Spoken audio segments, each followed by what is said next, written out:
We don't have to complicate this. This doesn't have to be complicated. We only complicate life ourselves. It's all very simple, okay? Don't worry even about how deep you need to go or what specific practices you need to do. Start by actually just looking at your life and the state of your life as it is today. What are you spending your time doing, right?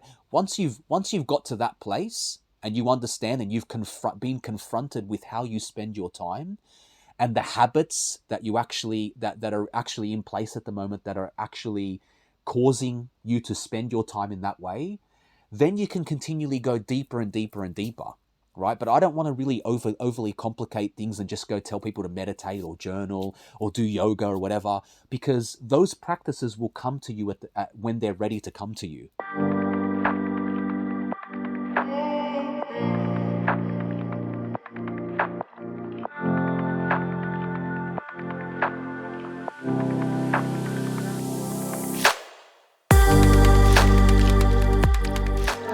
Hey everyone, and welcome to another episode of Going Out Looking In. My name is Maxi, and yes, I'm speaking English in today's episode because we have an international guest in the podcast, no other than Anthony Vidal. In his own words, Anthony is a translator of universal consciousness, an intuitive guide, a tarot reader, as well as a shamanic mentee. And overall, Anthony is a very good and dear friend of mine who I've met over 10 years ago in the beautiful country of Australia. And yes, we are both pulling off a very strong Australian accent, so get ready. We explored a broad variety of topics such as following the river of life, responsibility and accountability. We talked about our true essential self and identity, divination tools such as astrology, human design, tarot, the role of governments, institutions and politics, psychedelics and plant medicine, the origin of our existence, as well as the intersection of religion and spirituality. Also, we cover the topic of spiritual skepticism and explored the deepest question of all: what is the purpose of our human experience? So yes, just by those topics alone, I'm sure you get an idea of how deep and intense this podcast episode is. I'm very grateful for this opportunity to talk to my good friend Anthony, for his timeless wisdom, inspiration, energy, enthusiasm about those topics, and his personal guidance, because Anthony has been an essential part of my personal growth and development, and for that I'm just eternally grateful. And I can't wait for you to dive into this heartfelt conversation. I just love talking to this guy, and I hope that you enjoy the conversation. So buckle up, let's go.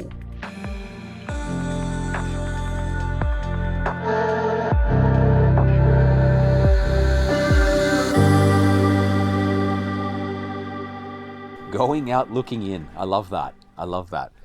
Going out to look in, or going in to look out, like, isn't it all, it's all the same thing, isn't it? You know, like whichever way you go, you have to you always end up kind of coming back full circle to being within yourself again. Or rather, you know, life has a funny way of forcing you back internally. And like, I mean, this morning that happened to me as well, so we can talk about that. We can talk about sort of how every single day, every single moment, every single second is almost like a little mini lesson, a little mini teaching for you to kind of come back home to within yourself. There's no escape, basically. There's no escape but to come home to really feel at home within yourself. You know, you can't escape the fact that you are experiencing the world through your own inner world.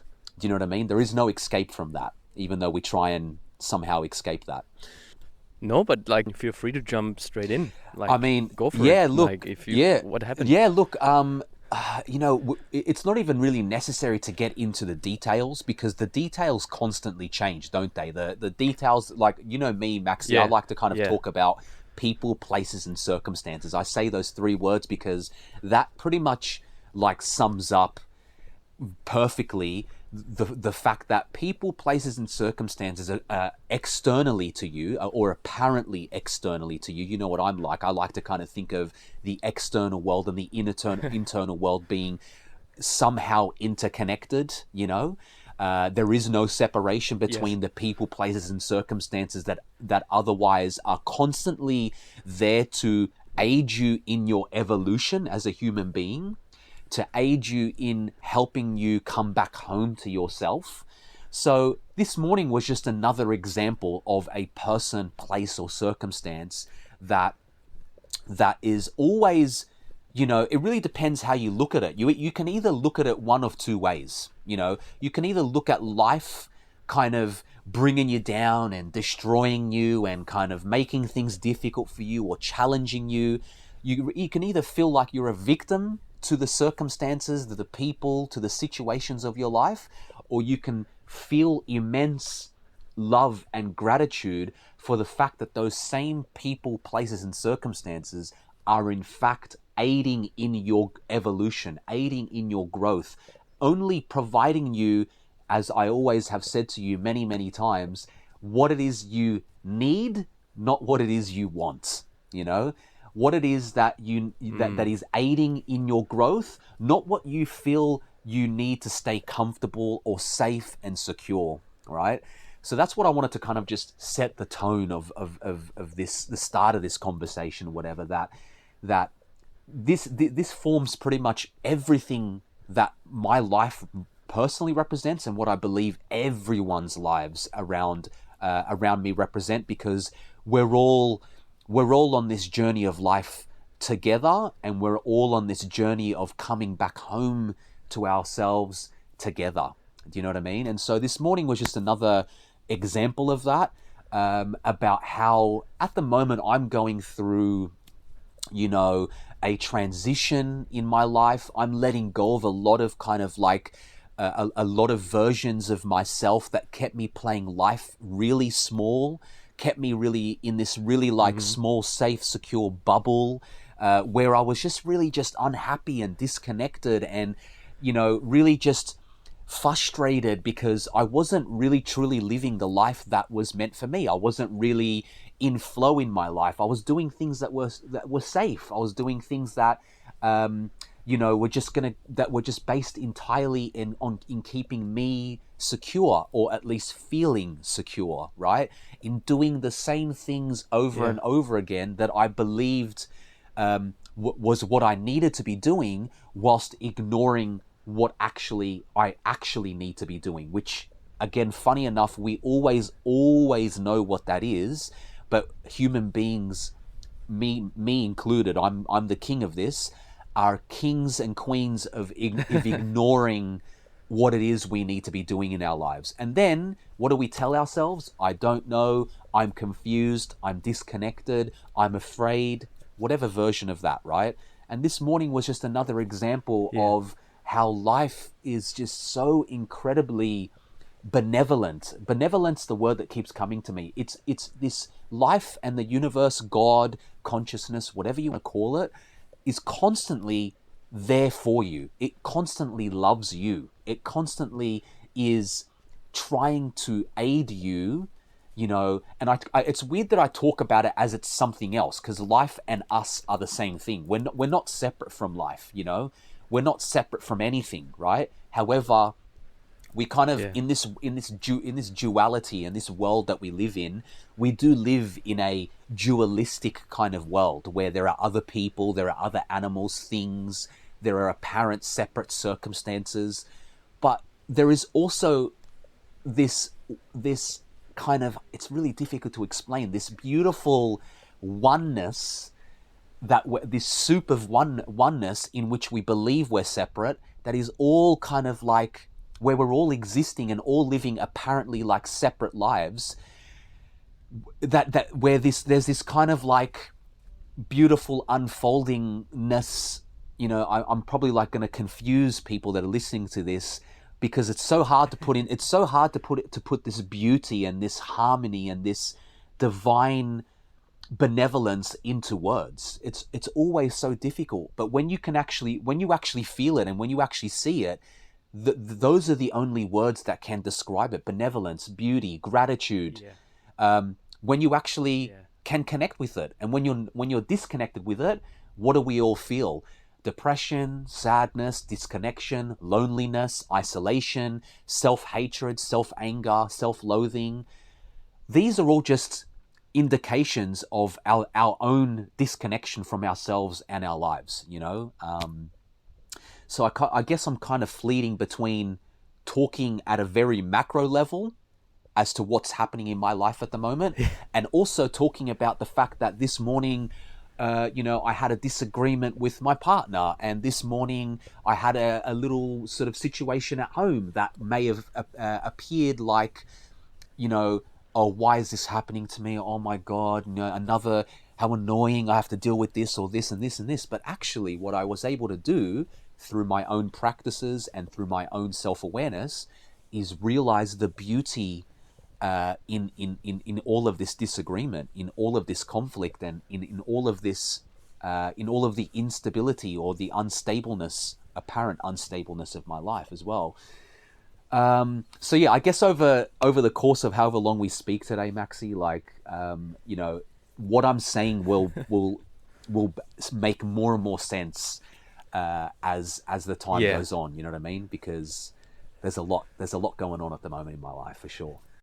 Yeah, I know. Yeah, I already know why I invited you. Exactly. Just love listening to you. I just a little bit putting on the glasses of the audience. I'm trying to pick out some of the stuff that you said and maybe go a little bit deeper into that, because when you were talking about, life's your guru, so it presents you with people, like places, circumstances, that will help you live a more aligned life if you let it. Here's the other thing really quickly. If you let it, right? I can just quickly make a point on that. Sure. Here's another thing human beings that and myself included, right? And that's something I've learned in my journey, right, so far. As much as we try and resist, and as much as we try and, you see the flow of life, right? The flow of life and the boat that we're all on flowing down the stream of our life. Most of us are holding for dear life onto the rocks of this stream, not wanting to go down the flow of this benevolent, loving kind of flow of life that we're being taken on because of all the different insecurities and fears that we have. Now, it doesn't matter how tightly we hold onto that rock, right? Which is what we all try and do, which is what I try and do. Hold on to this for our dear life onto this rock. Eventually, we slip off that rock, and the water of that is flowing and helping us flow down the flow of life causes us to slip, and our grasp slips off that rock, and we're forced down the river of or the stream, or whatever you want to call it, the flow of our life anyway. What I'm trying to say is, regardless of how much we try and hold on to the people, places, circumstances, regardless of how much we try and hold on to life as being this secure, stable thing, life has other things intended for us. It pushes us down that life, that stream of life anyway. The only thing that we really can do, that I've learned in my journey, is come to a point of realization and awareness and consciousness of what is actually happening truthfully, what in our evolutionary pathway is happening right now. And once we connect with that, we start to ease through the flow of our life rather than resist it, rather than struggle and suffer. This is the root of suffering. Suffer our way through through life, because we have no choice. We're going to evolve anyway. Evolution is for everyone. Evolution is not just for people that are conscious of evolution. It is for everyone. It's happening to us all, whether we choose for it to happen or not. Just wanted to quickly make that point, because that's also something that really came to me this morning.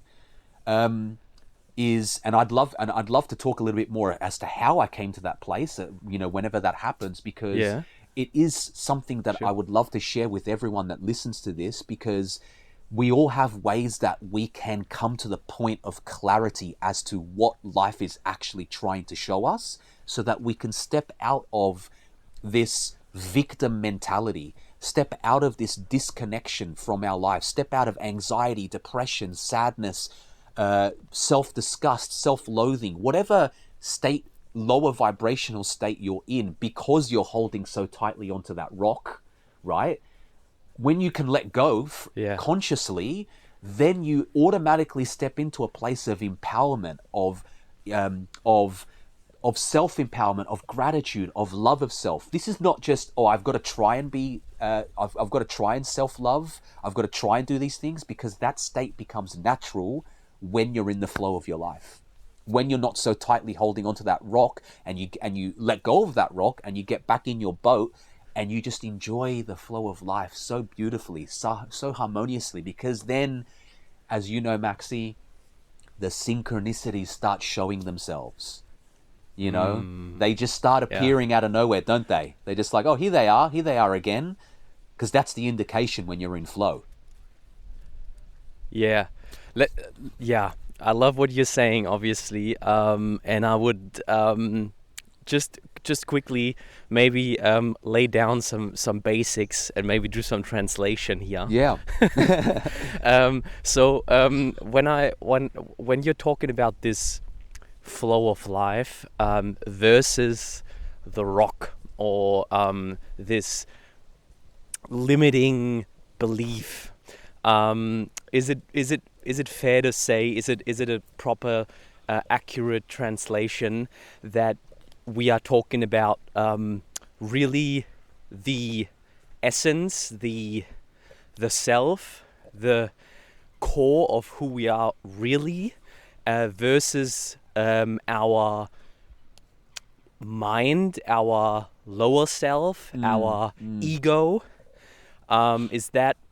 Would that be something that resonate with you in terms of what you were just describing?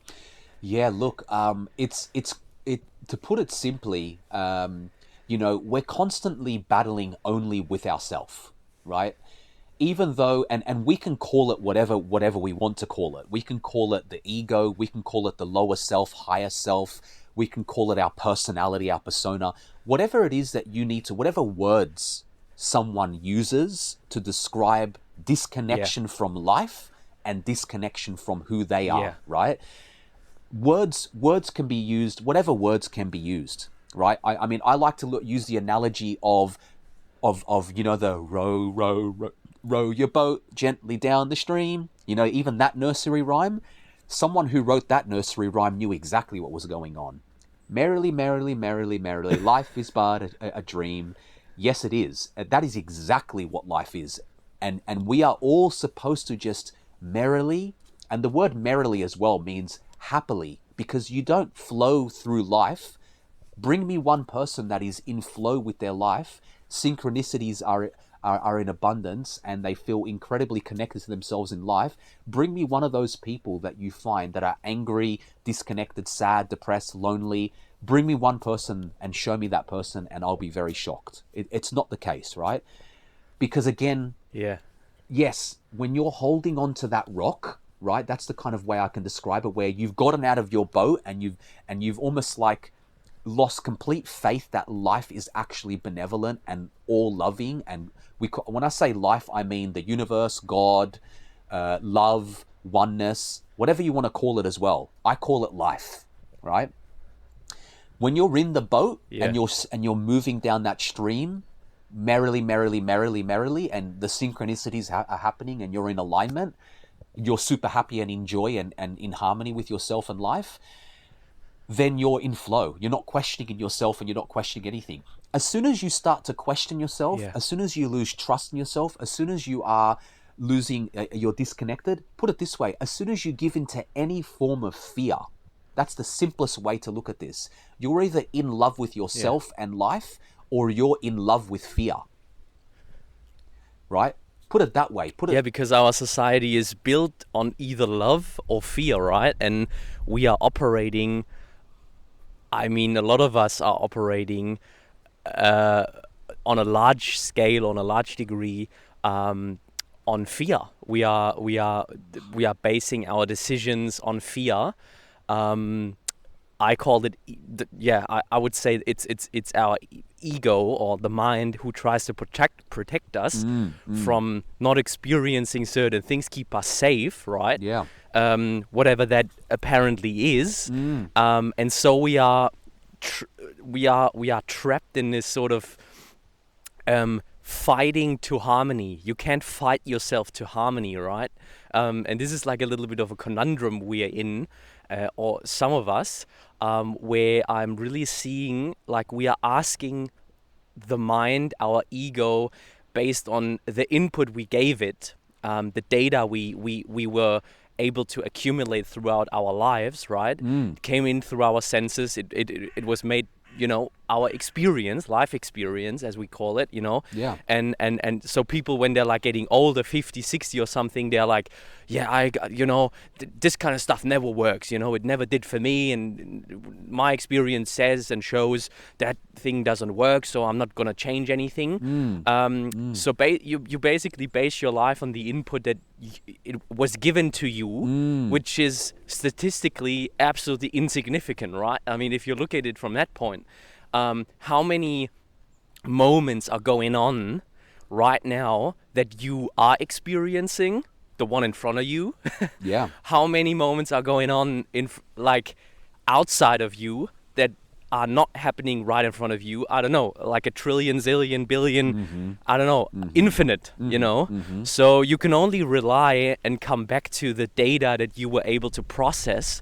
However, we are relying on that data, on that experience to basically, navigate us through life, and we're looking at this data to solve problems and solve this anxiety and solve the big questions of life, but we just don't have enough input, But I mean, we have the input in the deep self, but in order to access that, we need to let go of this urge, we essentially need to stop asking the mind to fix the problems, basically give answers to the deeper questions of life. That's all I'm saying. Yeah. So you can't fight your way to harmony, right? Yeah. I mean, you've touched on quite a lot of different points there. Like love versus fear, yin versus yang, light versus dark. Again, we talk about the way that consciousness comes into this world that we live in. We're all this one being living independent lives through this dualistic world that we live in. And within that, as we live in that, the yin and yang is this representation of light within dark and dark within light. And it's this kind of constant process. And something else that I've learned through my journey is you cannot meditate your way out of dealing with yourself, first of all, right? That's what I thought all those years ago when I began meditating and when I first started to connect with my spiritual path. I felt like, okay, well, I can treat meditation like some kind of marathon that I'll eventually reach some endpoint where I'm going to explode with love and light, and there was light that's going to pour out of every orifice in my body, and I'm going to finally understand how to live life. The one thing that we all have to accept as human beings, first of all, is that we are a human being, right? This is one of the most difficult things I've found to accept, because I've always naturally been someone who was very open to the world of spirits and the world of the metaphysical world. However, I've always struggled to have my feet firmly planted on the earth that we live on, right? And part of the let's just say, part of the not the lesson, but part of what we all need to accept in this journey of life that we're all on as human beings, first of all, is that we are a human being. And part of being a human being means that we have to deal with fear. We have to embrace fear as a part of ourselves, that and call it the ego, right? We all have egos, but the ego is nothing but the masculine principle of the feminine. The ego is the yang to the yin, right? I mean, it's what you were saying is reminded me of I think it was Krishnamurti or something. I think it was him or Meher Baba, I'm not sure, very high being for sure. And he was asked by one of his disciples if he ever gets angry, if he ever get anxious. And he said, to the surprise of all the devotees who were at that ceremony or gathering, he was like, yeah, for sure. But it's like riding on water. As it comes up, it fades away. So it's exactly that. I think what describes being human. You know, it comes up, it is there because we are manifested. We are here through this bodily experience, which is, by the way, a beautiful experience. And we were given senses to receive all this information, and I'm just here walking in this park, soaking in all the information that's coming in through my senses. And yes, at first sight, it can be limiting. But I guess what I want to ask and explore with you together a little bit more, how can we work ourselves back? You touched a little bit on meditation as a tool, but I guess also when I'm looking at, I don't know, when I'm thinking of our listeners, I'm guessing I think you convinced people to want, you know, this deeper, to want to go into this deeper state of their being and to really live an aligned life. I mean, this is what this podcast is hopefully all going to be about, you know, really helping people to go out, look in, and then live a more aligned life. But so how do we work ourselves back to this true essence? Yeah, I mean, well, it's funny because the true essence never really goes anywhere, right?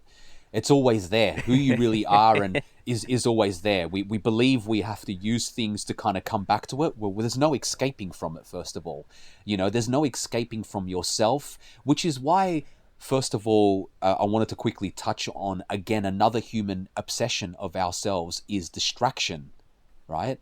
And and again, we cannot blame anything in life. We can't blame anything, really. As soon as we blame anything, we're already disconnected from, we're already holding on to that rock as soon as we start blaming or becoming a victim of life rather than being the powerful creators that we all are, right?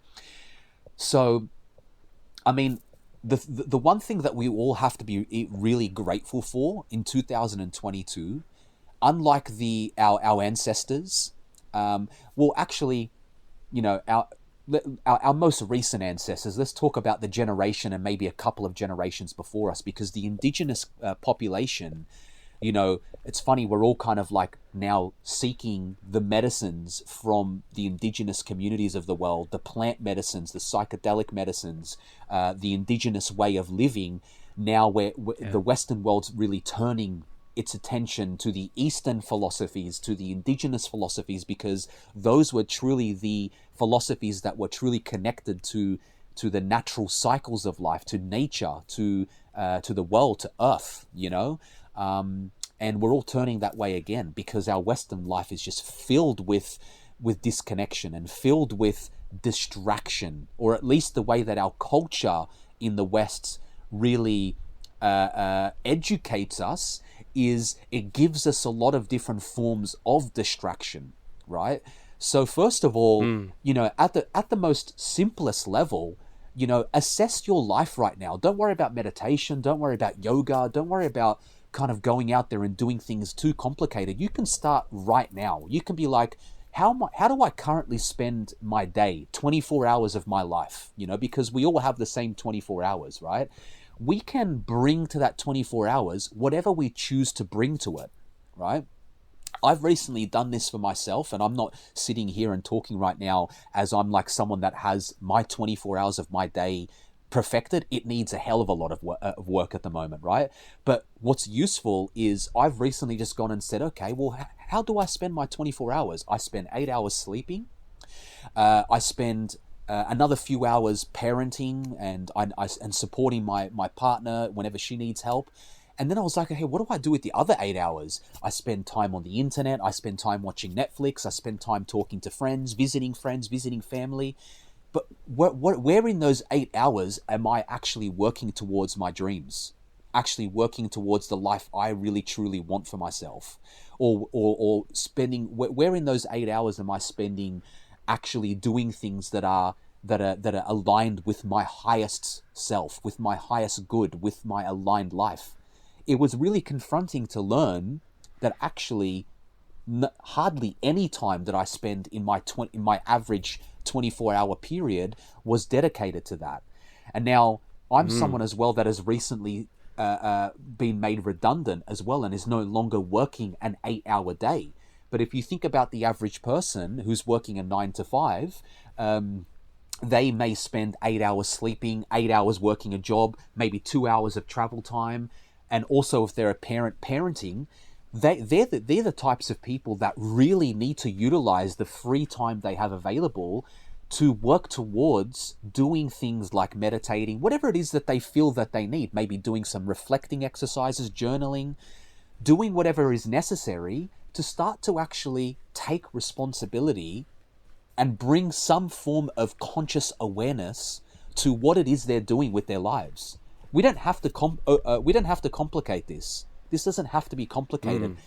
We only complicate life ourselves. It's all very simple. Okay? Don't worry even about how deep you need to go or what specific practices you need to do. Start by actually just looking at your life and the state of your life as it is today. What are you spending your time doing, right? Once you've got to that place and you understand and you've been confronted with how you spend your time and the habits that you actually that are actually in place at the moment that are actually causing you to spend your time in that way, then you can continually go deeper and deeper and deeper, right? But I don't want to really overly complicate things and just go tell people to meditate or journal or do yoga or whatever, because those practices will come to you when they're ready to come to you, when they're ready to kind of be revealed to you in your journey as well. So I'll leave it there for now. Yeah. Thanks. How true that is. I also something I want to add is that I think as important as it is to really cut out time and find time to explicitly work on yourself, so to speak. I think it is to do the things that you are doing anyway from a different place. So following, let's put it that way. I think because this is just something that I'm currently navigating myself. So I really want to spend more time following my highest excitement, right? And I really want to and the way that I'm receiving the world right now is through a shit ton of synchronicities that are happening, which are basically saying and showing me, yes, on the right track, Maxi. Let's keep on going. So people, places, circumstances are coming in, all affirming me of the direction I'm heading towards. All right. However, so if you're dogmatically putting that following your highest excitement as a formula into, all right, I'm getting out of all the responsibilities and all of the needs that I and stuff that I really need to do that excite me, let's say, I don't know, 5 out of 10 or I don't know, 2 out of 10. I mean, there's this just some really stuff that just doesn't excite me. I don't know, I have to do my taxes or something.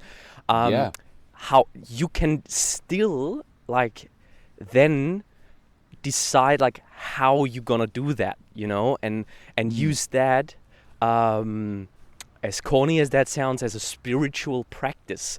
So it's really when you ask me, it's every minute of every day.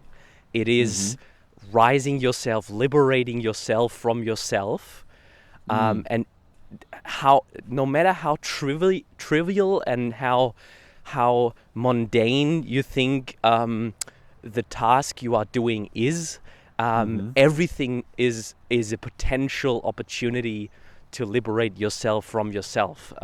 So, but yeah, really much my experience, and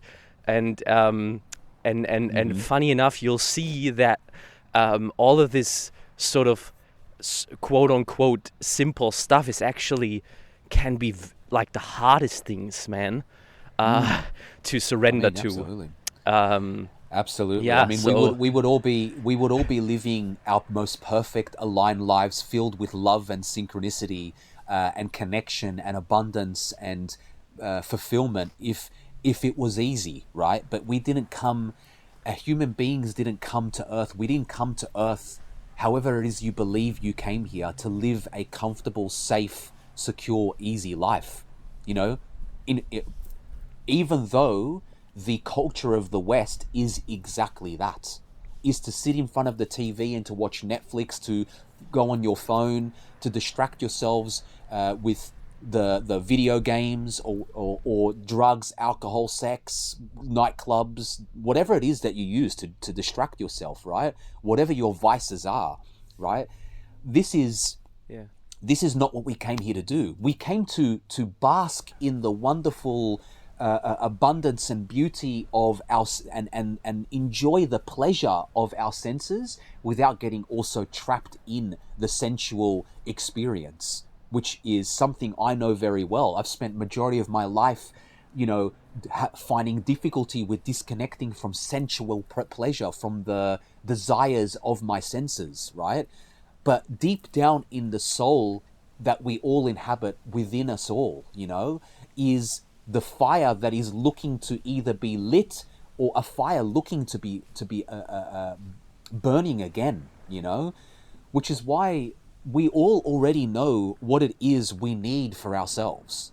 You know, maybe all you need is to sit down with a good friend of yours for them to or even if you need to go see a life coach, a mentor, a good friend, a spiritual teacher, whoever it is that you need that can ask you some questions, that can turn you back in on yourself to say, how is it that you're living your life right now? Are you happy living your life right now? Is your life fulfilling? Is it exciting? Is it filled with passion? How are your relationships? Are you connected in your relationships? How deep are they?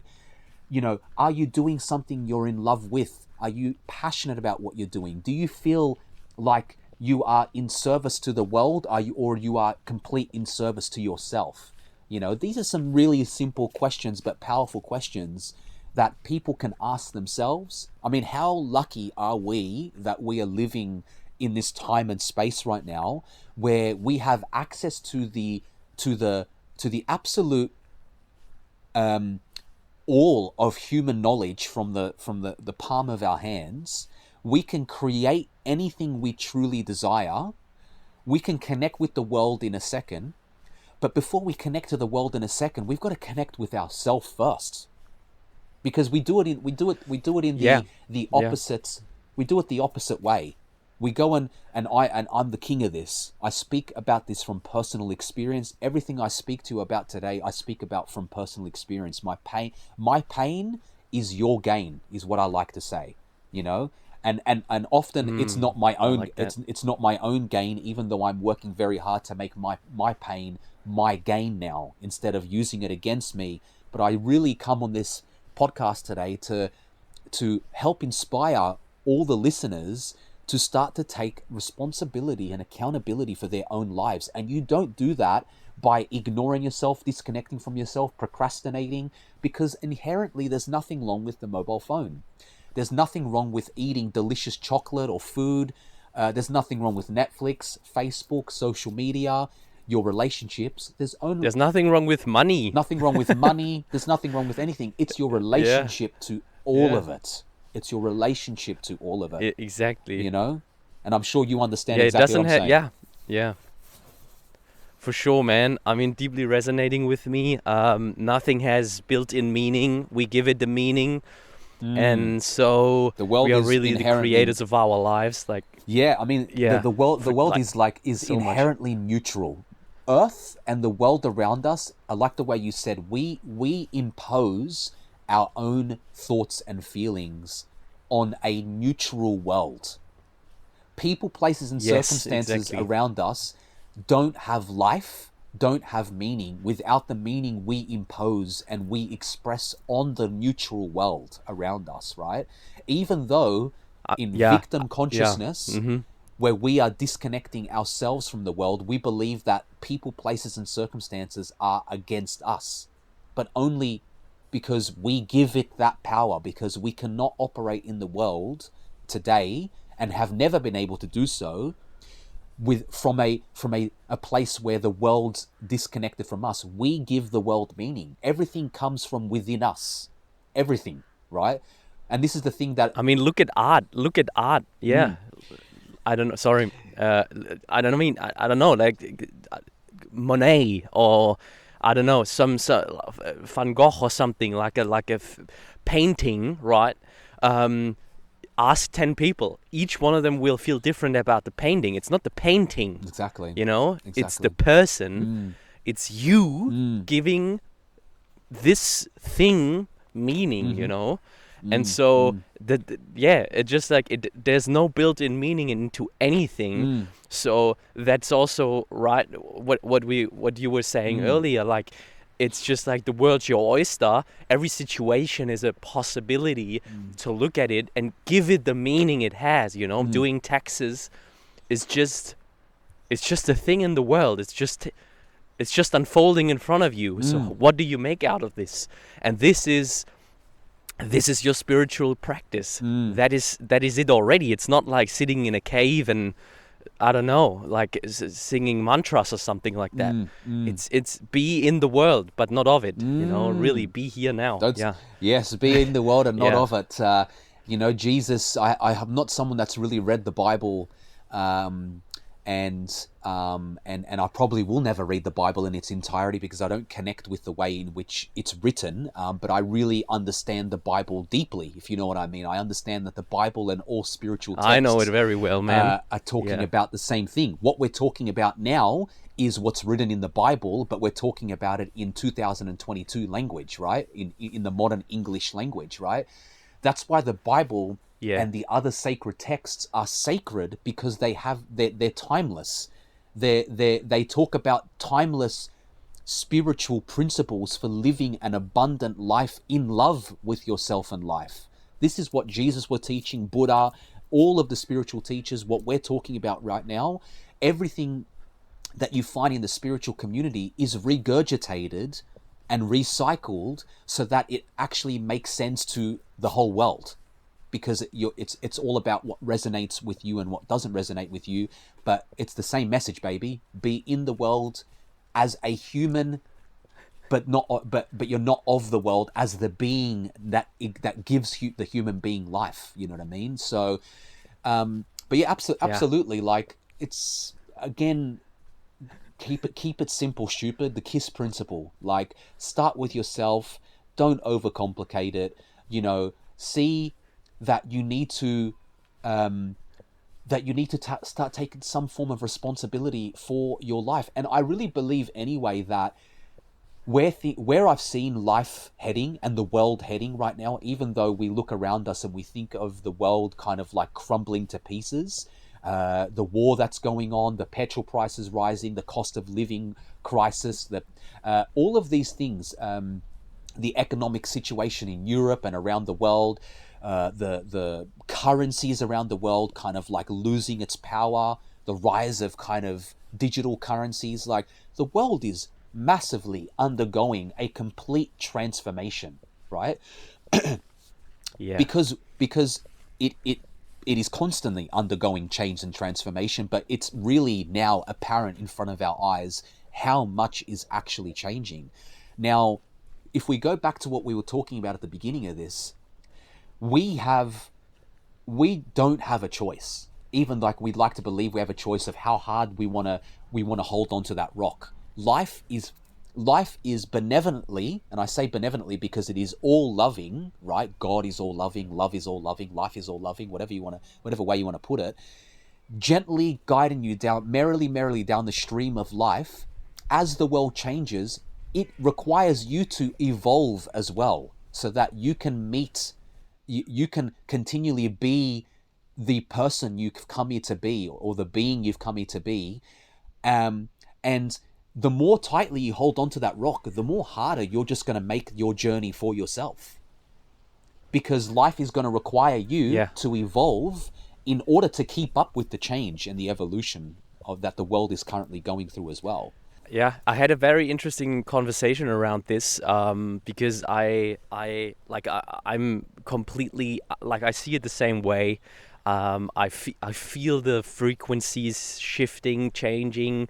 I really feel there's more of like a conscious awareness, a deeper awareness of what is and what we are, and also like an eagerness and like a curiosity of society to dig deeper. And it's just like getting harder and harder for governments and for institutions to basically cover up the truths, not to go into any sort of irrational theories, but just like I'm saying, there's a rising level of awareness. Absolutely, and let's go there though. Let's go there, because I feel like, for me, we don't even need to talk about conspiracy theories and all that rubbish, even calling them conspiracy theories. Let's forget about that for a second, right? Because here's actually what's gonna happen. I will bet my life on this, right? In terms of how tightly you hold on to that rock, you're gonna either go one of two ways, right? You're gonna either live a aligned, empowered, self-sustained life where you're gonna be able to fully be the king or the queen of your own life, because you've decided to go with the flow of life. You decided to continually ride that boat merrily down the stream of life. But if you decide to continually hold on to that rock and in essence pause, or put a pause or a stop on the evolution of yourself, on your own growth, then then all you can do is to be at the mercy and leaving your hands out for the government to continually give you what you think you need. Please give me the job. Please give me the salary. Please give me the everything that keeps me so rooted in this crazy culture that we live in the West, where the governments, where we give all of our power over to the government. That's why they're so powerful, because we all, as a society and as a community and as a culture, have given all of our bloody power away. And I'm so passionate when I talk about this, because I've been so clearly been able to see this for so long, even though I have also spent so much time within the system itself. The governments are going to continually give you opportunity. Remember, the world is neutral, right? Everything that the government does only has power as long as we give it power, as long as we continue to abide by the rules and live within the structure and of the institutions and the organizations that are a part of this old way of living, because that's going to coexist with the empowered living. So is the disempowered living, where you rely on governments to sustain your life, right? This is going to be the pain and the suffering of the modern day. And it has been for some time, and it will continue to be as long as we allow ourselves to live a disempowered, disconnected life. We will need the government to look after us, right? As soon as you begin to take that power back and do the things that we've already talked about, take responsibility, accountability, meditate, whatever the hell you think you need to do to connect with yourself and actually get back on that boat and merrily live down that stream of life, right? And actually deal with the challenges and the adversity and the difficulties that come from actually living the life that's meant for you.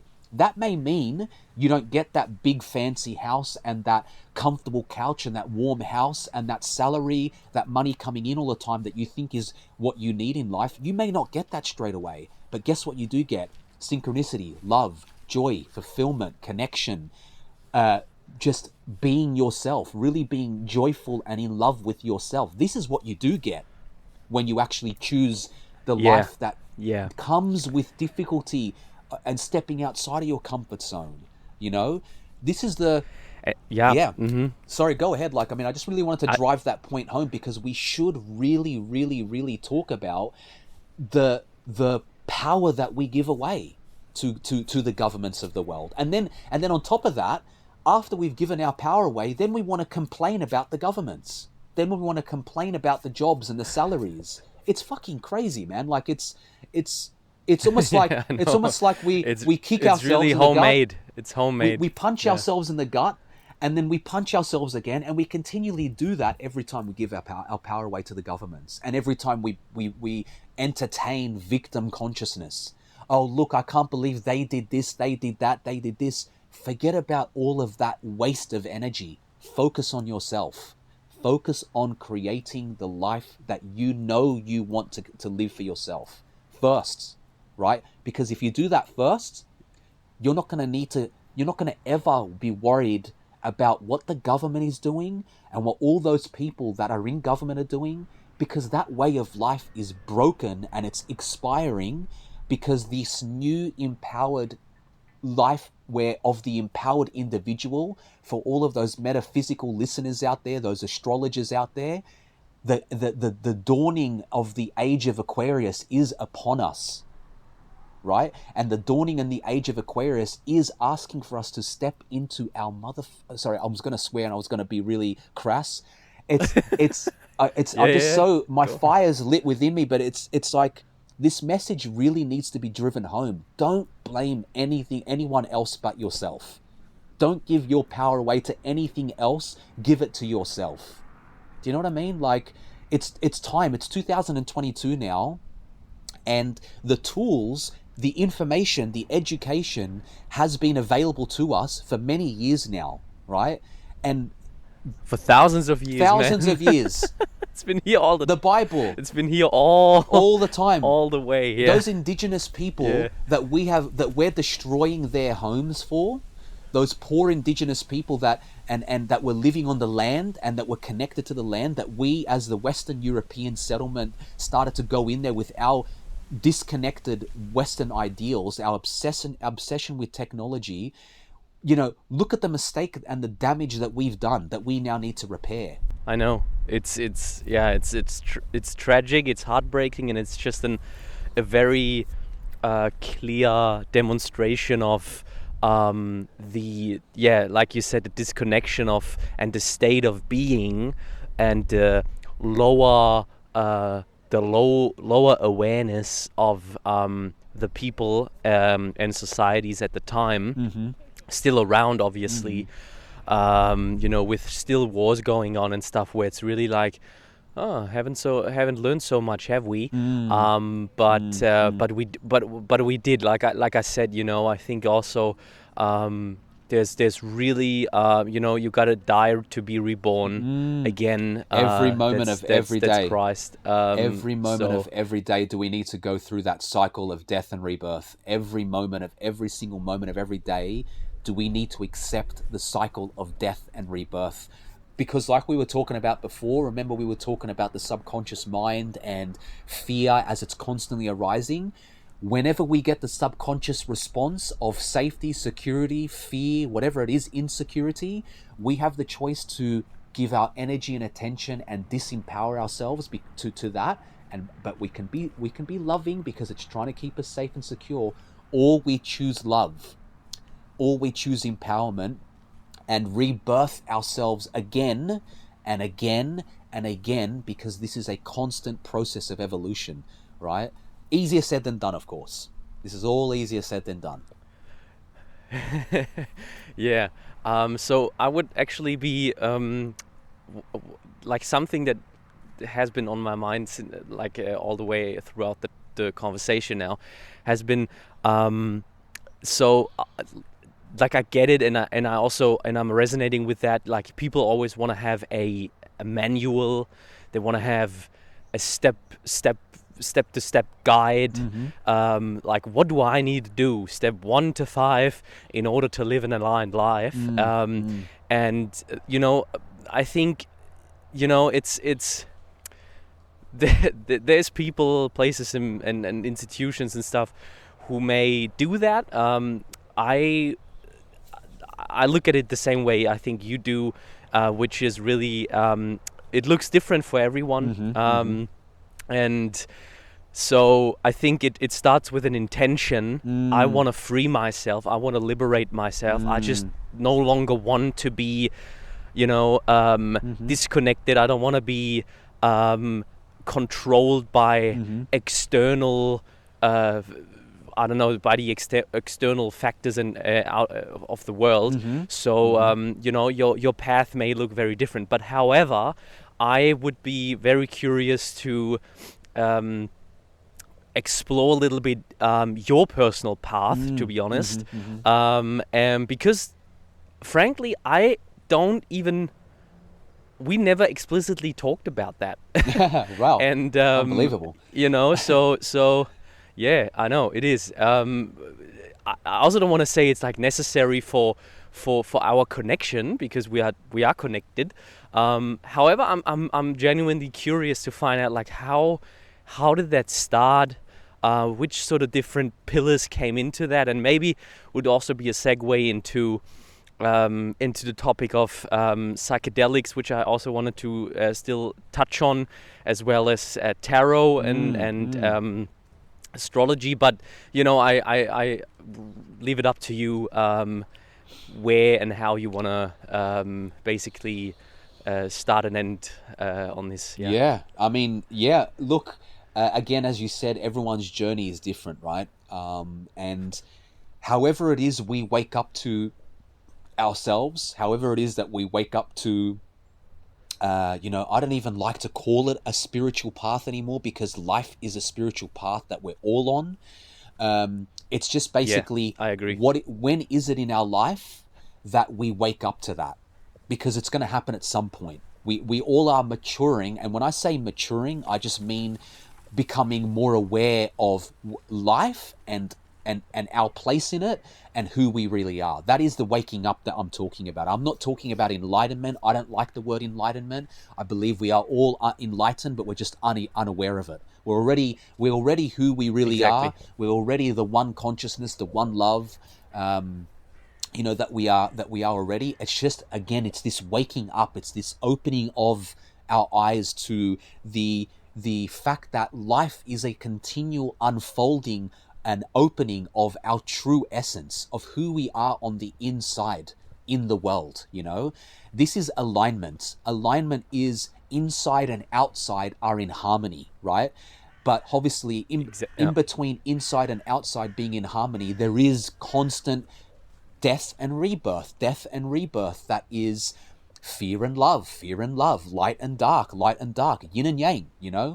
With my own personal path, it was from who I really am on the inside. And look, again, it's a lifelong path. I believe I'm obviously the most authentic I've ever been. But then again, I could say that last week I could have said that. Yesterday I could have said that. We're always the most authentic. We're always trying to be the most authentic version of ourselves. Again, whether we're conscious of it or not, right? Now, astrologically speaking, the age of 28, or even the ages of 27 to 30 is when our Saturn returns. So for the people that are clued about astrology would understand what I mean by the Saturn return. It is the period of our lives in which the planet Saturn has made a full circle to being in the place that it was when you were born. So it's actually made a full cycle to being in that same location again. What does that mean for your life? It is the period of your life where you experience the first kind of like really harsh look at yourself, or the first breaking down of your identity and who you thought you are, so that you can open up to this first version of what's really true for you and yourself. Really go deep within that. So that's kind of when it started for me, around the age of 28, 27, because before that, I had no idea. My eyes were completely shut to what's really going on in the world, who I really was. I was completely a product of my upbringing and my culture, right? Like we all are. We can't escape conditioning. We can't escape our cultural upbringing.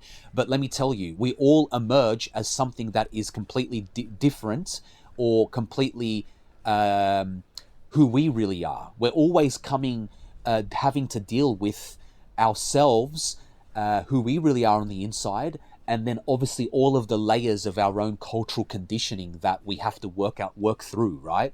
And that took me up until my Saturn return, where I had already been traveling for about 5 years up until that point. So the traveling really was the start of my opening of my eyes, opening of my perception beyond Australia, where I was, where my upbringing was, beyond my conditioning, beyond my culture. I was like, oh my God, look at all these people around me, all suffering and all struggling with the same things, but they come from different parts of the world. How is this so?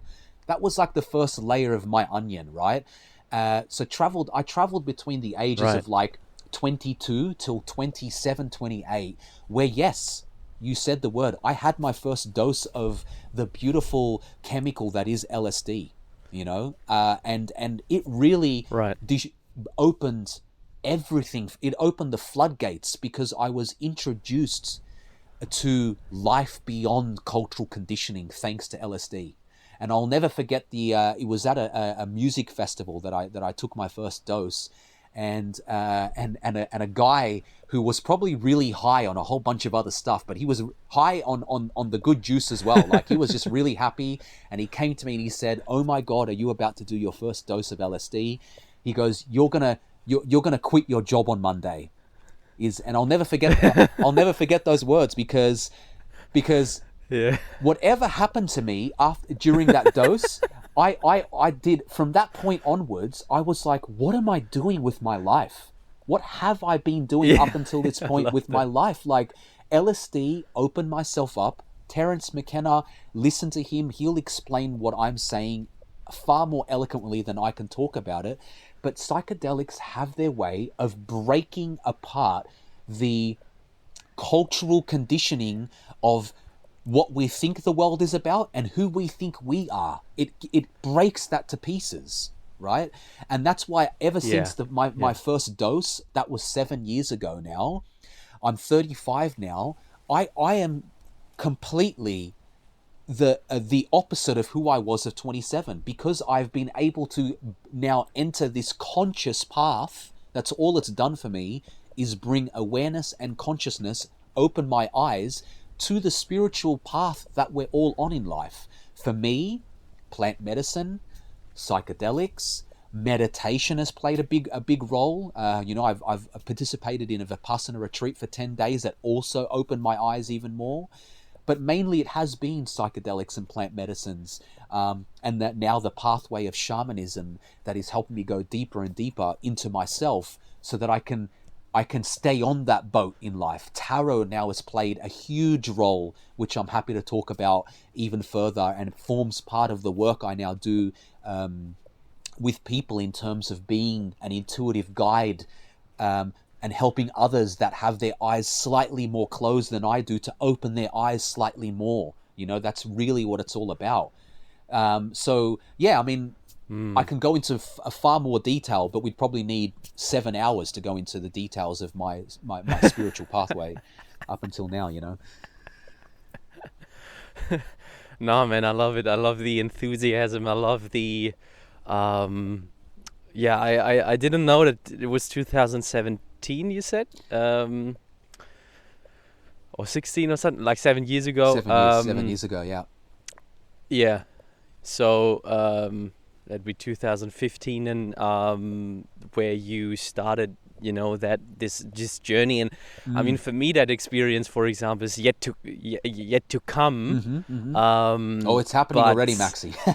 But it's happening. Yeah, already. I just wanted to say, yeah. Yes, yes. It's not obviously tied to a certain substance or something. Yeah. It's just really this commitment, this inner intention of Because you're 28 now, aren't you? And whatever. Are you Yeah. Are you 28 now? I think. Yeah, I am. So I Yes, thought so. yes. So you're now really at the beginning of that Saturn return journey. Like you're now going to experience 3 years of, because I think it lasts for about 3 years that Saturn stays in roughly that same position. So its influence, and again, I'm talking astrology, but I'm just talking about life. But it's the way that astrology understands life. But the energies of Saturn now and the Saturn return are going to really break apart everything you thought you knew about yourself and life. And guess what? I can't wait to meet you at 30 years old, is all I'm going to say. You know? Yeah, I know. I love it. Yeah, me neither. And at the same time, I'm obviously still, living from moment to moment, try Loving at it, least. enjoying it. And yeah, enjoying the journey, no destination. Yeah. The journey is everything. So. It's funny, and I also remember this guy that you were talking about with the LSD.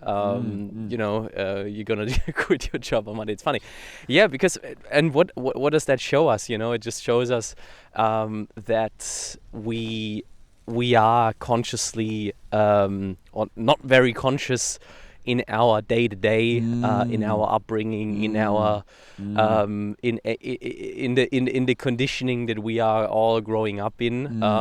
Because we no judgment here. It's just no judgment. It is what it is. But we all yeah. Majority of us live our lives with the subconscious mind completely overpowering us. As the subconscious mind, as I say again, drives the car for us once we've learnt it, it also drives our life for us, because there's a whole bunch of words and feelings we have towards ourselves that is all automatic because it's subconscious, but we allow it to run our lives because we bring no consciousness to it, right?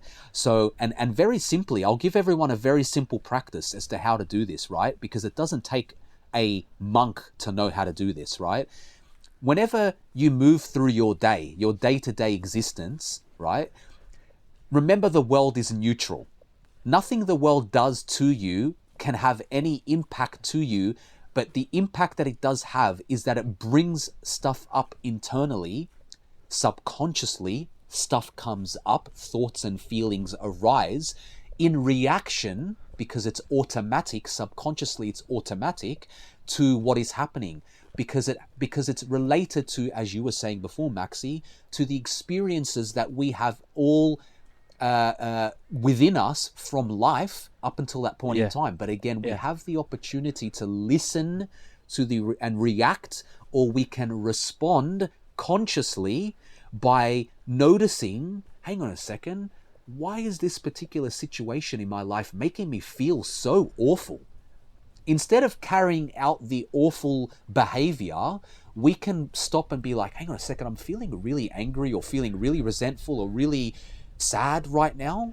Why am I feeling so sad right now? Life is not that sad right now. Why am I feeling like this? That's the start of the journey, is really, obviously psychedelics and plant medicine and whatever meditation, whatever practice you end up sort of doing, it's all going to lead you to having to do the inner work, to having to not allow the subconscious to do no shortcut.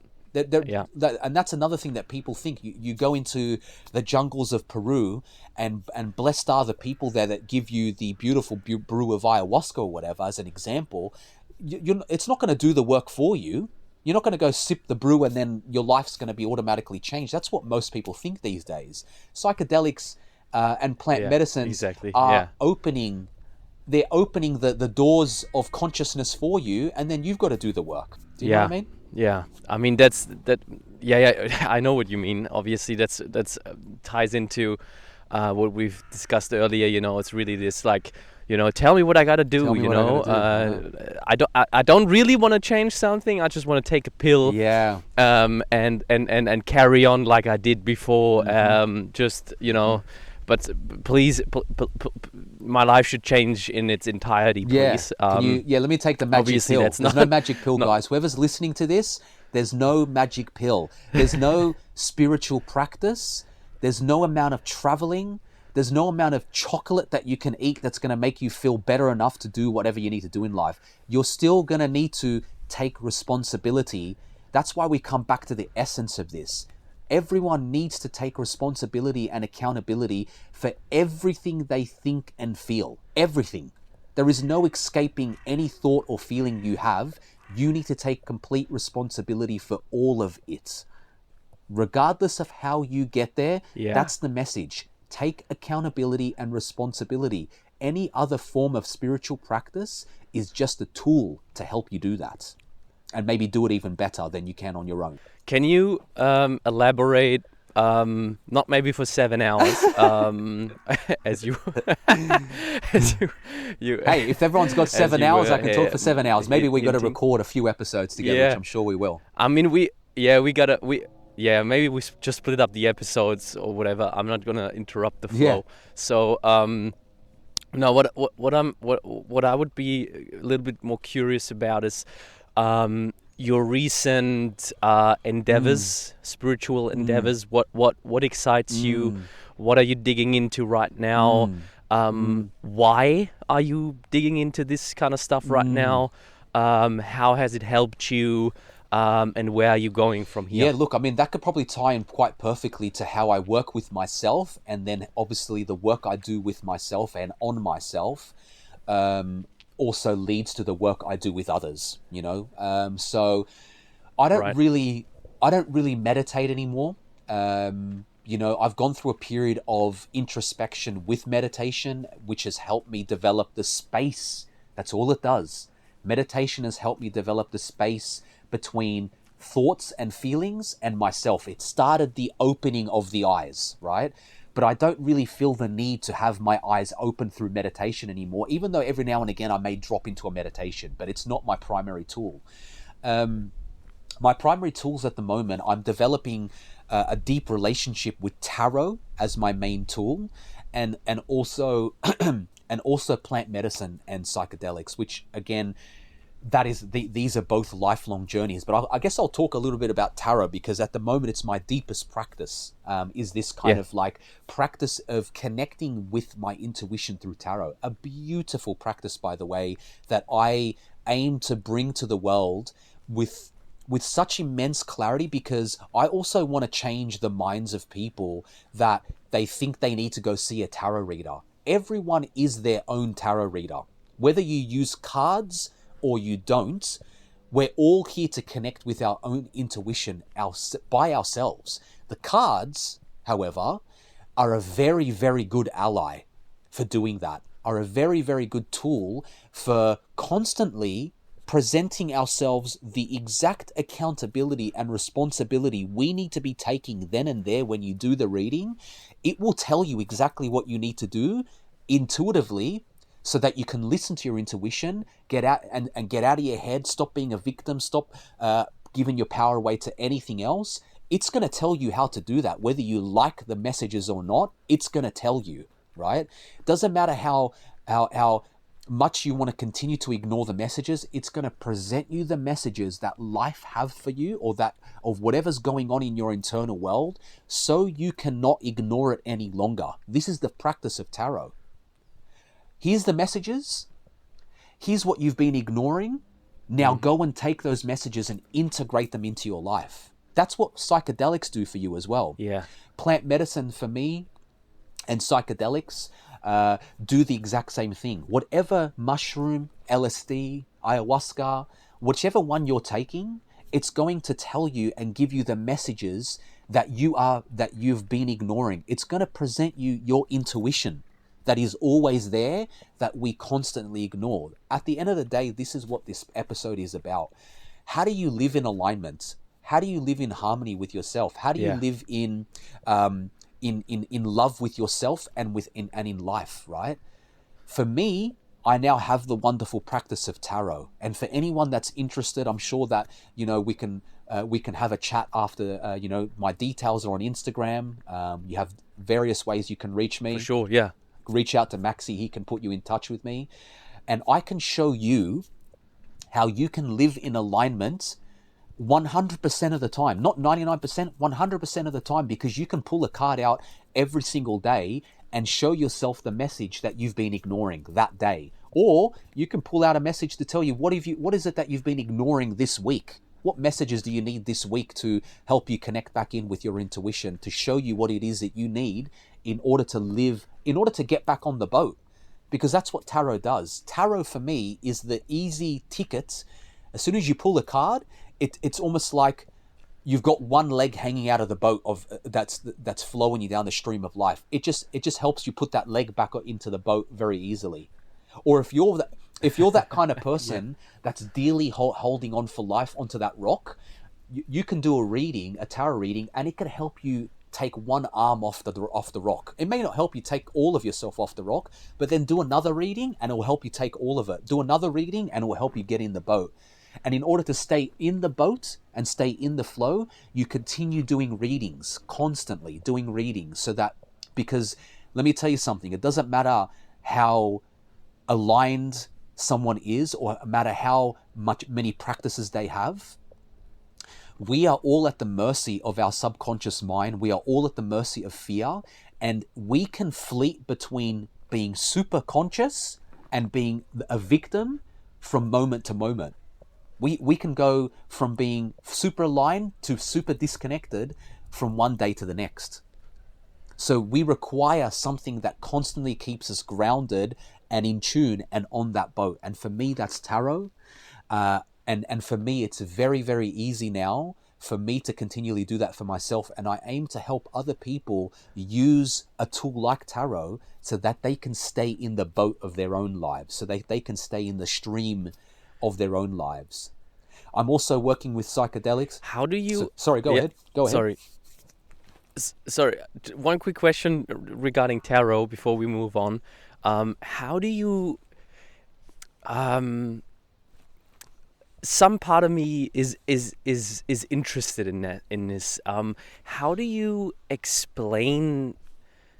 can you explain the power of tarot? How does it... Where does this come from? Like... how does, because it's a mirror, right? It's like literally, it just like, it basically skips, right? The ego, or the subconscious mind. It just like goes straight to the core and then like highlights what you need to, what you're asking. Yes. Right? So how, do you have any sort of idea like where this comes from, or how that works? Because obviously that's so powerful. Just as a magician really doesn't understand. I mean, it's, how can I put it into words so everyone can understand? I'll speak very quickly about metaphysically, right? Things like tarot, human design, for people that know human design, astrology, these are what are called divination tools, right? Because they, I don't actually understand how it is that they are able to connect you with you subconsciously, but they work like magic, right? It's magic. It basically, as you said, when you have a divinatory practice like tarot, astrology, or human design, right? You completely cancel out the ego. You completely cancel out the conscious mind's control over your life, because you're shown what is really going on, right? Now, I don't have an explanation for how it does that, because divination is a occultist magical practice where you have now a tool that you can use to communicate, call it, with your higher self and lower self. You have a way to kind of bridge that communication. By using tarot, you now have access to the world of archetypes. This is what tarot represents. This is what astrology represents, and human design. The world of archetypes, the world of if I put it in slightly more complex language, the world of the structure of our psyche. Our psyche is structured into archetypes. Archetypes are original patterns of thinking and feeling, right? It is the way that all of us as humans think and feel, because it is the original thinking and feeling. It is the structure of our consciousness, right? All of the 72 cards of tarot make up all of the different experiences and all of the different themes and lessons and challenges and obstacles that happen for every single human being in life. That's why they appear so magical and so personal, because the card speaks to everyone, not just an individual. It speaks to you individually because it speaks to you at the deepest part of your being, which is the structure of the consciousness that we all experience, which is the thoughts and the feelings. Yeah, I don't even. Yeah. Sorry. I don't even know if like people realize how powerful that is. It's like, that, I mean, I've had the cards now for 7 crazy. years, and over the 7-year period, I have never once been. Every single time I pull a reading, I actually did a reading for myself before I came onto this podcast today, and every single time I'm just like gobsmacked with the magic of the reading, right? Because I go from feeling the cards are so powerful. It's alchemical. The power is alchemical. And what I mean by alchemical is it has the power to change you from a victim state of consciousness to an empowered state of consciousness with one reading. One single card, one single reading. If you truly connect to them and you truly place your trust and get out of your head and open yourself to the messages, which are your messages, right? It's the mirror of your own consciousness. Then you are going to go from victim to feeling empowered, because you now have something you now basically have been presented with the lessons and the themes of life that you otherwise have been ignoring, i.e. holding onto that rock, right? You now have the way that you can let go of that rock and hop back into that boat, where you feel empowered, where you feel aligned, where you feel at joy and fulfilled in that boat, because you can only feel those things when you're in that boat, right? Tarot does that for people. This is what tarot really does. It's not about predicting the future or let me rub a shiny little crystal ball. It's all about intuitive connection. This is what I've discovered from doing it. Yeah, but I consciously wanted to dig a little bit deeper there, because I think there's some preconceived sort of notion or like some sort of like opinion, or it doesn't even have to be sort of bad or something, or people that are like skeptic. I think it's not even, it doesn't necessarily has to come from a bad place or something. Sometimes they even want to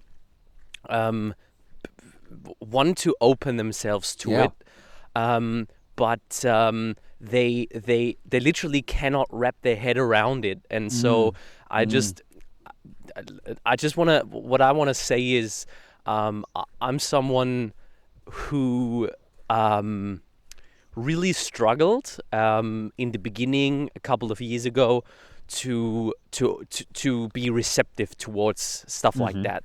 I just gotta say it.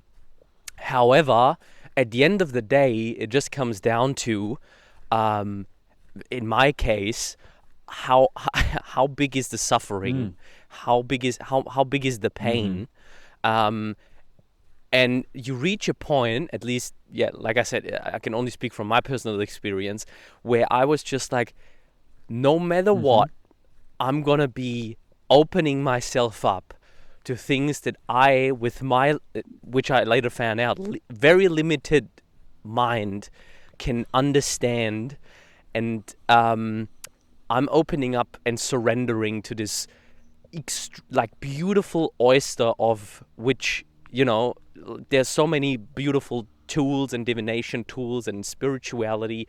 I'm opening up to this world, and just to see where this is gonna take me. And I guess the rest is history. I've never been feeling better. I've never been more feeling connected to myself. I've never been in company of loving, caring, reflected human beings around me. So it did change my life. So this is again just like a reminder, or like a just like from heart to heart, like a recommendation. Everyone feeling any sort of skepticism towards this, I think to a certain degree, especially when you're not like super mature into this sort of like spiritual work, I get it, but it's worth opening up to it. It's worth giving it like a space, and then just let it do what it does, and there will also be, I guess, practices that resonate more or less with you, but the intention of like, I'm using whatever is presented to you, and this is also, there will be different stuff coming, for each one of the listeners.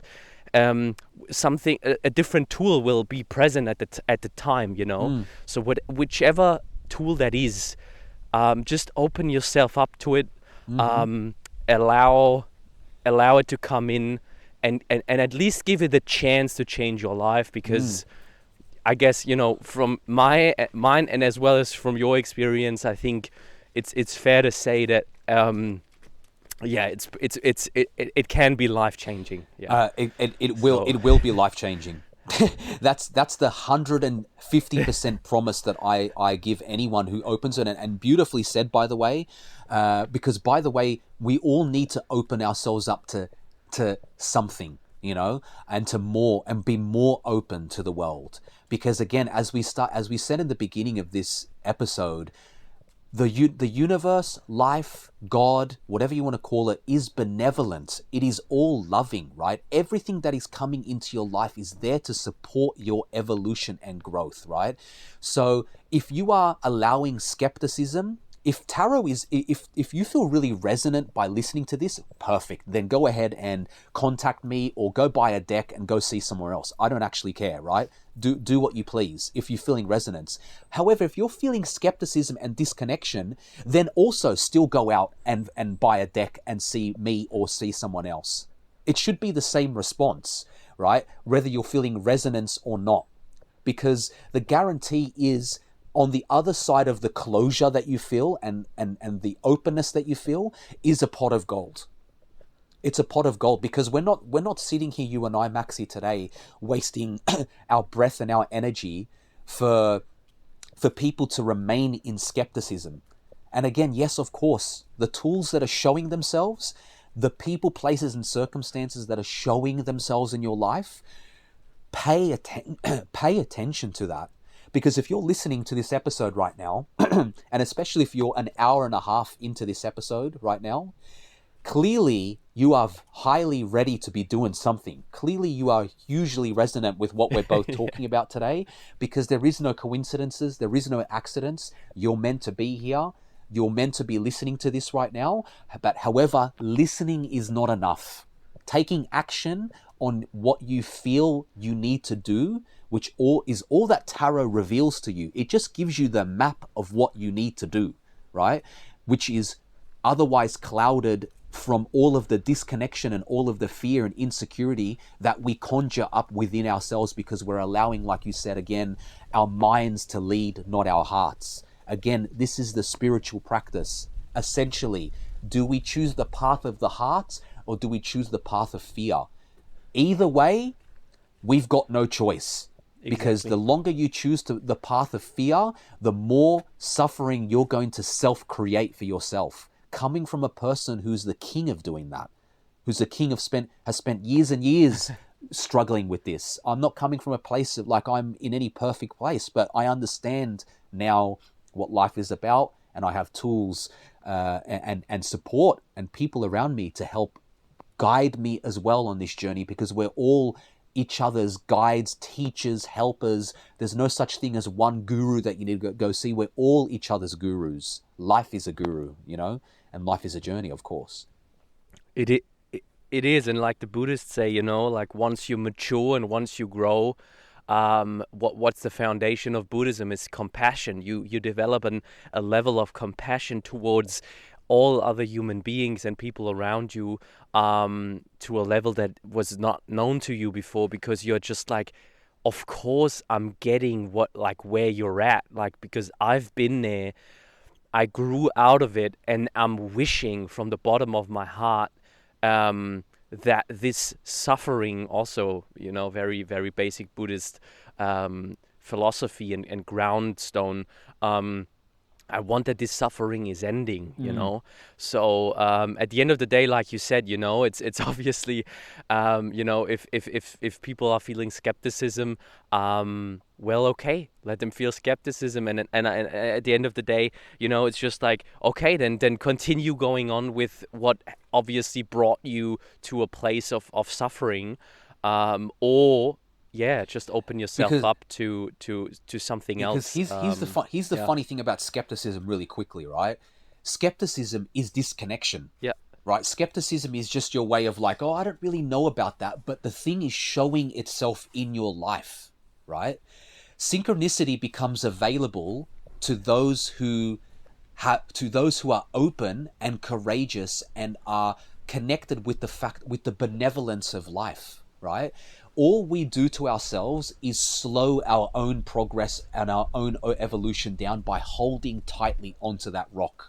However long we want to hold on to that rock, as I said, you can hold on and you can hold on and you can hold on. You can be skeptic, afraid, insecure, whatever it is. You can tightly hold on, but eventually the water is going to make that life so slippery, or that rock so slippery, that you're going to let go and you're going to be forced down the stream of life anyway. And usually when that is the case, that comes in the form of life crisis, And I speak from experience. When I'm one of the kings of holding on to the rocks and allowing life to ignoring all of the wonderful gifts that life is giving me to evolve and grow.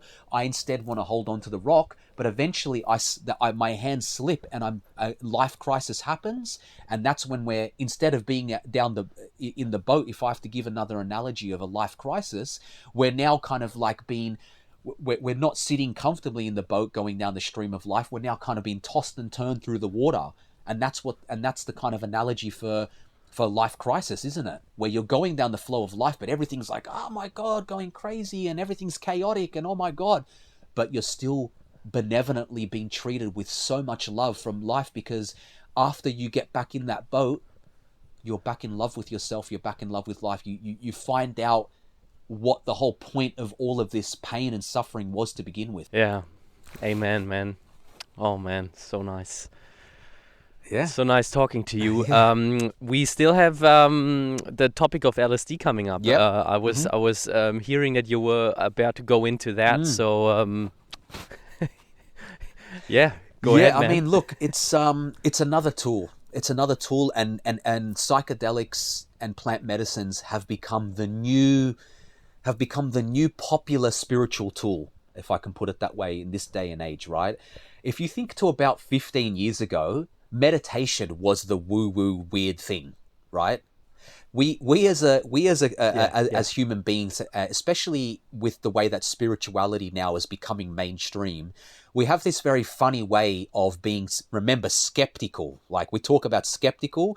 How many of us were skeptical about meditation before, and meditation teachers and spiritual texts and spirituality? How many of us were skeptical about that before now we've opened ourselves up to it, and now it's such a normal part of our lives? I was one of those. I used to think all of those meditation people out there doing, and all of the apps and everything that meditation represented, I used to think that was weird, and I was skeptical about it. What do you mean meditate? How can sitting there kind of focusing on my breath do anything, right? And now I know exactly what it does, because I opened myself and I've embodied it. I've practiced it, right? That's the same thing with psychedelics now. LSD, we saw what it did in the 60s and the 70s. It created a cultural revolution. No surprise, because it helped all those people open their eyes to the lies, to the disconnection, to the way in which they've been taught to live. Which, yes, you can develop compassion about it, but people have the right to be angry and hurt by the fact that they've been lied to, that they've been led astray. However, don't get caught up in that for too long, because then you're going to enter the world of victim consciousness. Allow yourself to be angry and to be hurt, but move on from that really quickly and empower yourself instead. Move through that anger and allow the anger and the sadness and the depression to allow the pain to be your gain, so the pain can be the gain of others. That is the whole purpose of us living in this day and age right now. That's the whole purpose. That is the second coming of Christ, by the way. That is the actual second coming of Christ consciousness, that LSD and all of the wonderful world of plant medicines give us access to. Christ consciousness, which is just pure blissful love that we have access to right now. Yeah. I feel that way right now. I don't need LSD to give me that. But if you really are wanting it, you go take a tab of that stuff.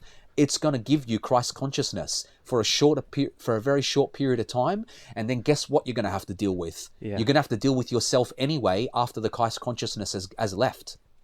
And this is where the pain starts. And this is why I tell everyone, don't just jump into it without the awareness of what these beautiful medicines, not drugs, because the word drug has such a negative connotation that it makes you feel like it's harmful. Psychedelics are nothing but beautiful teachers that are here to realign us either so painfully or whatever way, but they realign you.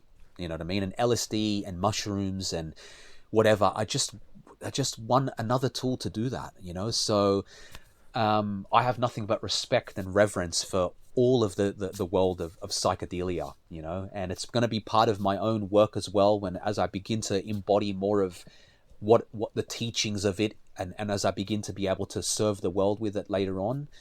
But that's really all I have to say about it, you know what I mean?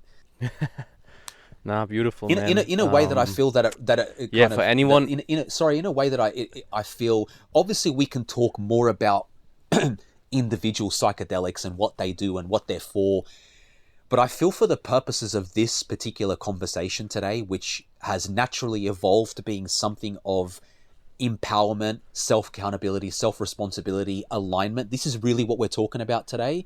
I'm happy to also go into more depth in the individual psychedelics and what they're for on a subsequent episode or something, you know, as well, because they do deserve their own individual conversation as well.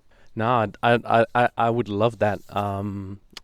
Just even out of like personal curiosity, because I no doubt see the power, and again, just the neutrality of the substance, right? It's just another thing in the world, and it can be used with intention. Yes. Maybe that is also something.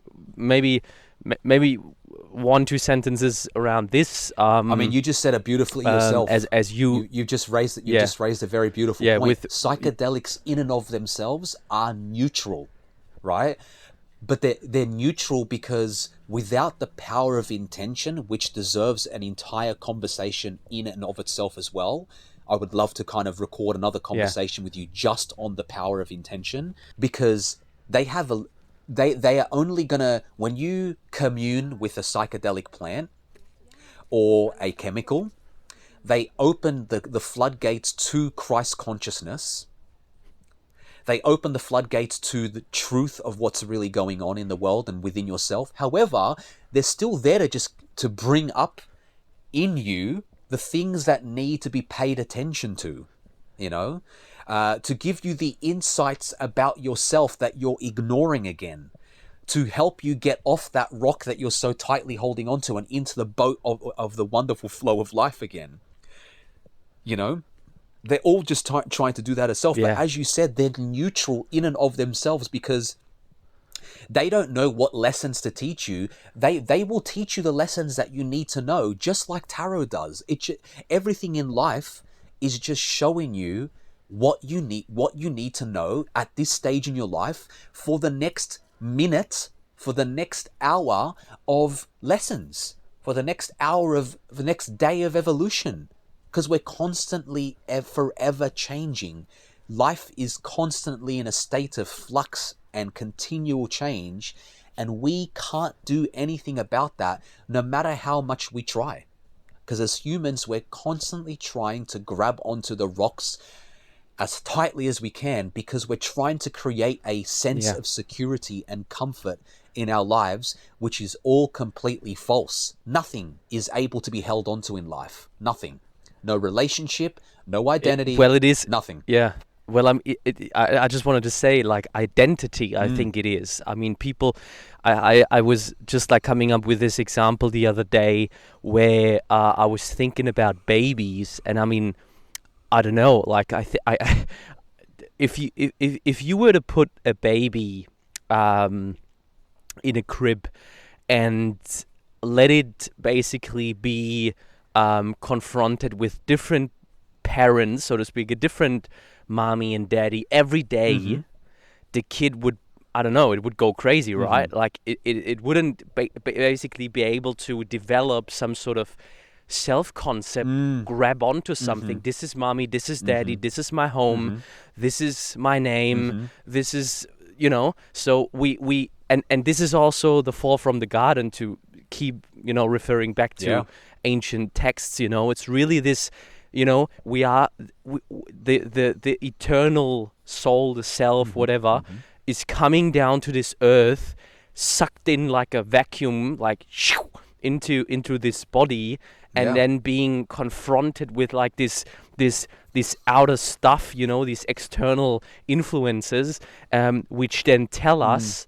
And again, I can just really recommend for anyone that is resonating with, go to Waking Up, the app, and do the Headless Way course, because Richard Lang, he's guiding you through this, and he's literally doing experiments with you, where you are experimenting with this yourself, and you find out, holy cow, my whole life, I've been told who I am from people and places and circumstances outside of myself, and I started believing that, and therefore I identify with my name and body and how I'm looking and how I'm, and all of this. And basically, when you then start taking stuff like LSD, all of this stuff goes out the window, and you are just who you are really, which you can, with these experiments and through these practices, see for a glimpse of time or for a longer period of time, to then always come back to this, as Sam Harris says it's a prison, right? Into this prison of our human experience, where we are limited in a beautiful way, you know. I don't want to, it's not bad, it's just, you know, it is very limited. And you come back, and this is then, you know, when people are having also like bad trips or something, where they are just like not really able to deal with this sort of higher knowing and realization, back into the, which is not being able to integrate into this human experience of ours. So yeah, that was just my quick rant on really identity. It's really it's shattering our image of our identity, and therefore obviously is really to be used cautiously and consciously, because it has this immense power of really, you know, stripping away everything that you've been associating yourself with your whole life. So you know, no matter no wonder this guy said, you know, you're gonna quit your job. I mean, obviously, yes. I think because it does that. I think we come back down to the saying again, be of the world but not, like, be in the world but not of the world. And this is the one of my favorite spiritual quotes. I think Jesus said it best, you know what I mean? Because we can't help, you know, again, we're human beings. We have this natural inclination and need to ground ourselves in this reality. So we tend to do that with a name, you know, with a location where we're living, a house that we live in, with our friends, our family. We kind of, we require some things to help us ground into this world, because we're pure consciousness, and the consciousness requires grounding. It requires it on earth. It requires us to kind of be as a human, it requires us to be human, right? And part of being human is identity, right? There's nothing, again, inherently wrong with identity. The problem lies in the attachment to identity, in the attachment and in the beliefs about who we think we are, because we still need a name. We still need ways in which we can move through the world, in a grounded way. Otherwise, we'd all just be lost. How would we even ground ourselves in this reality? So there's purpose behind that, but it's the clutching. It's that clutching onto something about ourselves or something we think about ourselves that, yes, we may have been told by someone, because our divine essence and our soul and how we express ourselves in the world doesn't require identity for it to happen. It just happens.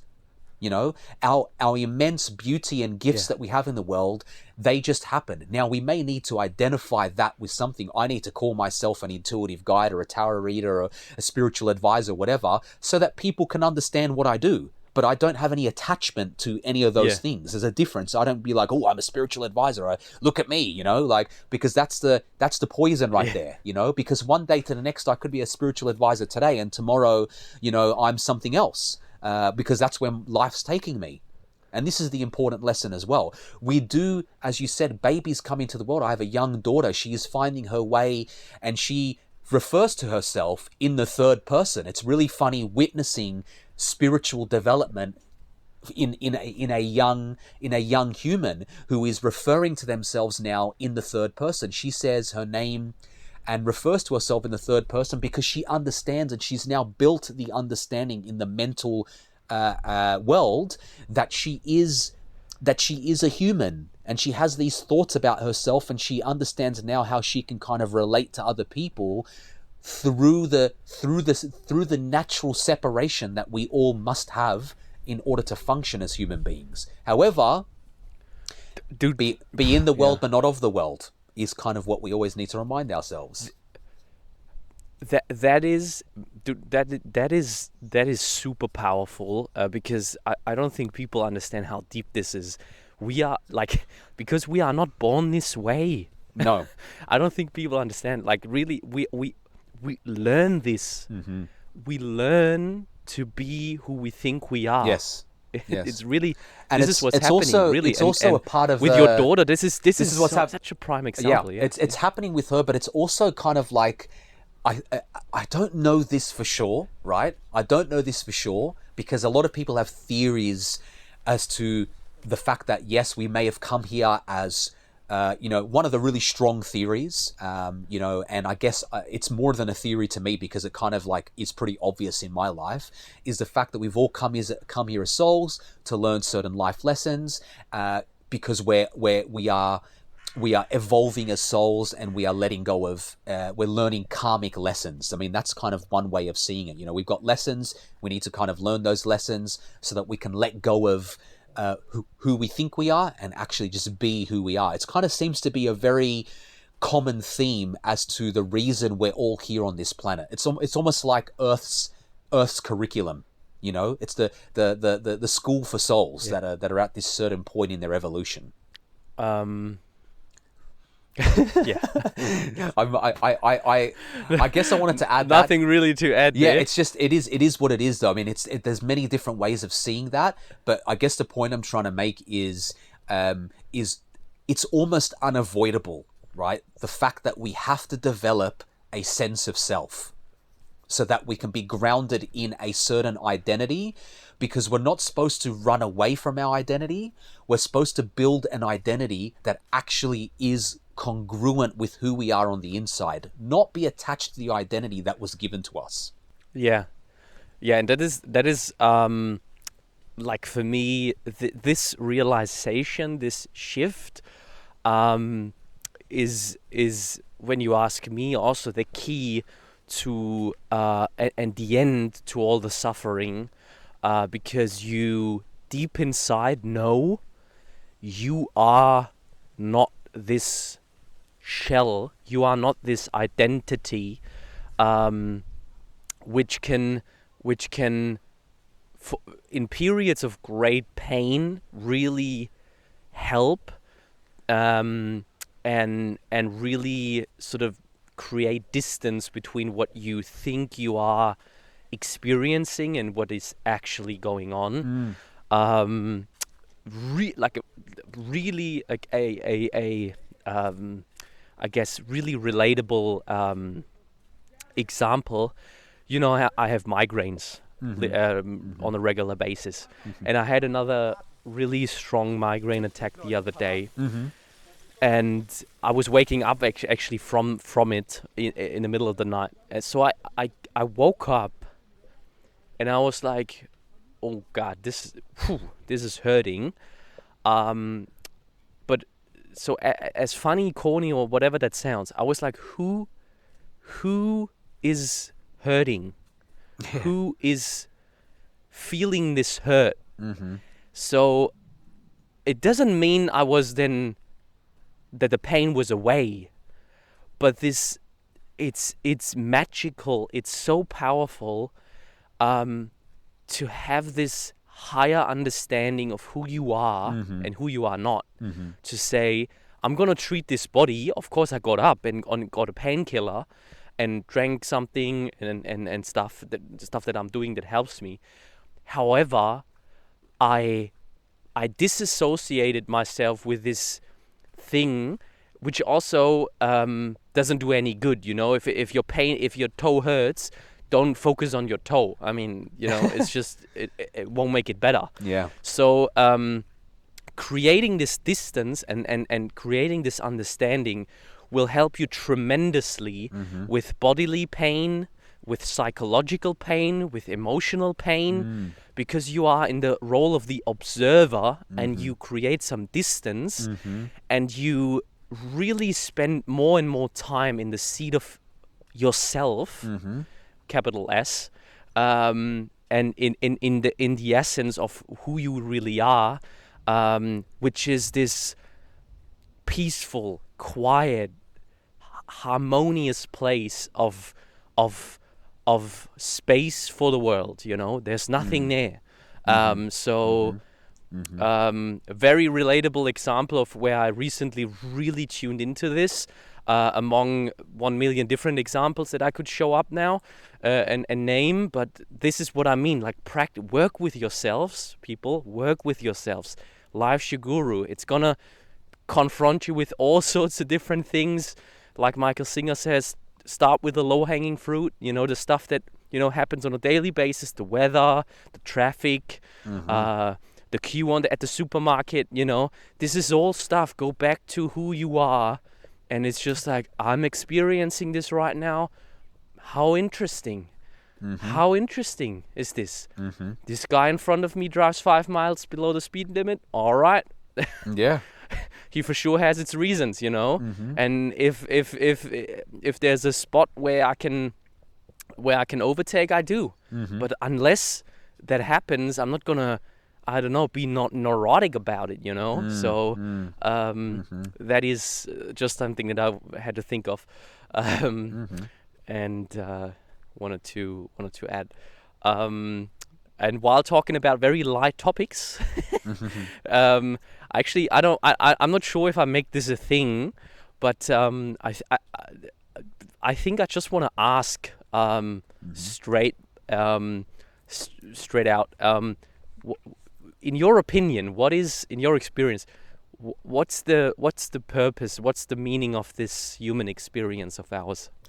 Yeah, like I was just saying, I mean, again, there's many theories, but in my experience of life, and from what's really obvious to me, from what I've experienced, and actually where my work takes me, is that we're all on this journey of life together from age 0, from birth to death. We are on a spiritual development journey as souls. Whether we're aware of it or not at the moment doesn't matter. You have no choice but to go down the stream of life merrily, merrily, merrily, as that nursery rhyme tells us. We're all on that stream, right? We've all come here to experience life, I believe, and all of life's beauties, all of life's emotions and feelings, but most of all of life's lessons. No matter how harsh they seem, we've all come to experience life so that we can all come back home to ourselves. We all relearn and unlearn throughout the period of our lives who we really are, who we're really not, what is it that we really want to bring into this world, what our gifts are. We're all doing the same things. We've all got dreams and hopes and desires, but again, it's all there is this classroom feel to me, where the planet Earth is a wonderful teacher, a benevolent, loving teacher, and our lives on it, a benevolent, loving teacher that is helping us to constantly just live in abundance and joy and love. But of course, at the same time, our human element brings a whole lot of potential darkness and suffering and pain, because that's also part of life's existence as well, that we have to embrace, and not get too caught up in. I think we've spoken enough about how much we can get caught up in all of the pain and the suffering and the difficulties and the challenges. That's all part of the Earth's curriculum. It's one big classroom to me. Yeah. And I tell you what, it's a hell of a lot of fun. I love being alive, even though a lot of the times I have difficulties with the obstacles and the suffering that's involved. But who doesn't love the taste of, an amazing burger that you eat, because that's part of it as well. Who doesn't love the joy that is, being a parent, or who doesn't love the joy of traveling and experiencing the unknown and moving through life in this way that we're doing? Because when we actually wake up to our spiritual pathway and our journey, it's actually a hell of a lot of fun. It's a hell of a lot of fun discovering who you really are and discovering your gifts and connecting with others in a deep way and building really aligned relationships and being in the world as you are. It's a hell of a lot of fun being fulfilled and joyful and happy. That's fun, and that's and we have to be like, and that's what I believe this whole existence is about. I don't just believe it. There have been many artists, spiritual teachers, whatever you want to call them, that are all singing the same tune about life being in this classroom. It's all one love, baby, and let's have fun with the journey whilst the journey lasts, I think this is the perfect conclusion to this conversation. Yeah. I couldn't obviously have said it better. Very beautiful to be in your presence, my friend. Thank you. And to have this conversation with you.